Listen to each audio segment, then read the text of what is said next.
Hello everyone, very very welcome to FS. I hope all of you are very well. तो देखिए, आज हम क्या बात करने वाले हैं। आज हम बात करने वाले हैं असिस्टेंट प्रोफेसर केमिस्ट्री की जो आपकी वैकेंसी आई है राजस्थान में, आरपीएससी की जो वैकेंसी है, इसके बारे में हम जो है इसका एलिजिबिलिटी क्राइटेरिया क्या है, इसके बारे में आज हम बात करने वाले हैं।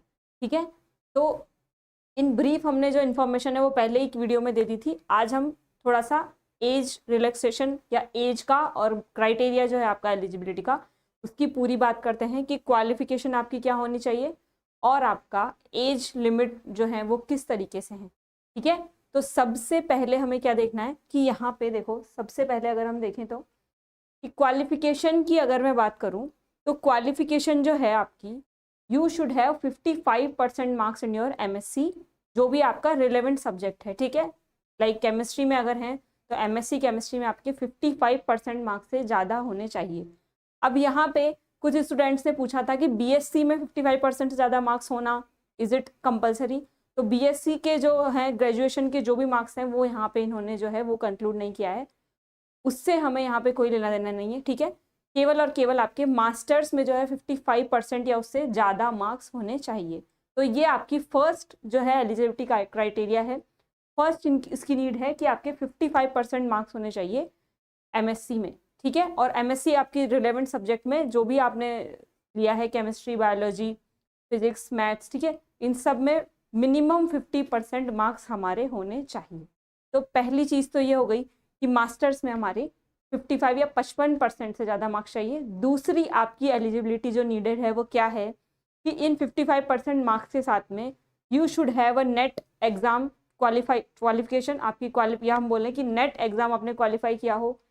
अगर सीएसआईआर नेट आपका क्वालिफाई नहीं है तो हमारे पास में क्या होना चाहिए, देखिए, सेट और स्लेट, जो कि पहले हमारे राजस्थान में क्या होता था भाई, स्लेट का एग्ज़ाम, या तो आपका राजस्थान का सेट एग्ज़ाम क्लियर होना चाहिए, नहीं तो फिर तीसरा आपके पास में क्या ऑप्शन है कि you should have a PhD. और वो पीएचडी कौन सी भाई, यूजीसी रेगुलेशन 2009 और 2016 जो हैं उनके अकॉर्डिंग अगर आपके पास में पीएचडी क्वालिफिकेशन है तो भी आप इस एग्ज़ाम को देने के लिए एलिजिबल हो। ठीक है, तो क्या चीज़ें हो गई कि 50% मार्क्स, 55% मार्क्स हमारे होने चाहिए मिनिमम, प्लस इसके साथ में नेट क्लियर होना चाहिए। नेट अगर क्लियर नहीं है तो सेट हमारे पास में क्लियर होना चाहिए, और अगर सेट भी क्लियर नहीं है तो हमारे पास में क्या होना चाहिए, पीएचडी होनी चाहिए।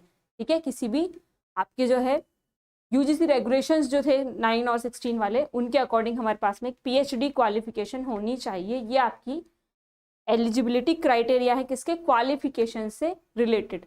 ये बात हमने की, अब क्वालिफिकेशन से रिलेटेड बात हमने कर ली है। ठीक है, तो इस पे ध्यान देना भाई।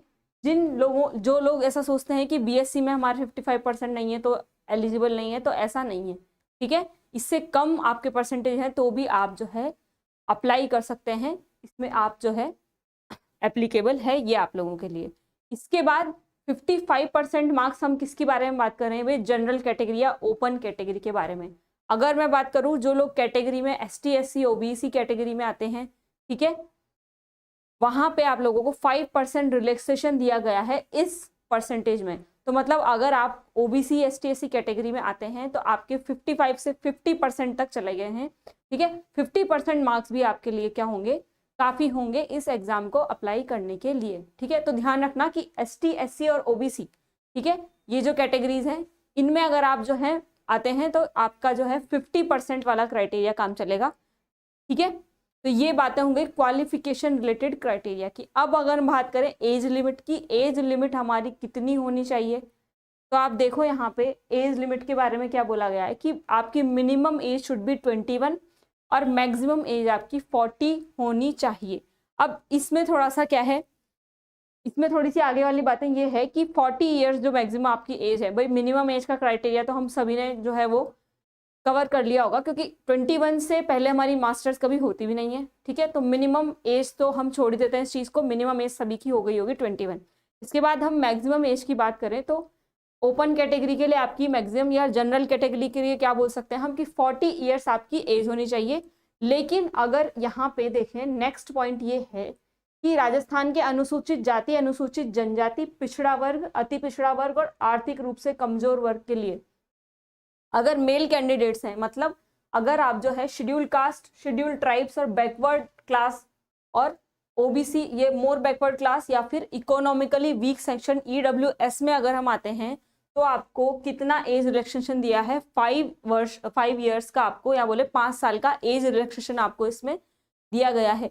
मतलब आप 45 ईयर तक भी इस एग्जाम के लिए अप्लाई कर सकते हैं अगर आप फर्स्ट वाले जो है श्रेणी में या फर्स्ट वाली जो आप है कैटेगरी में आते हैं।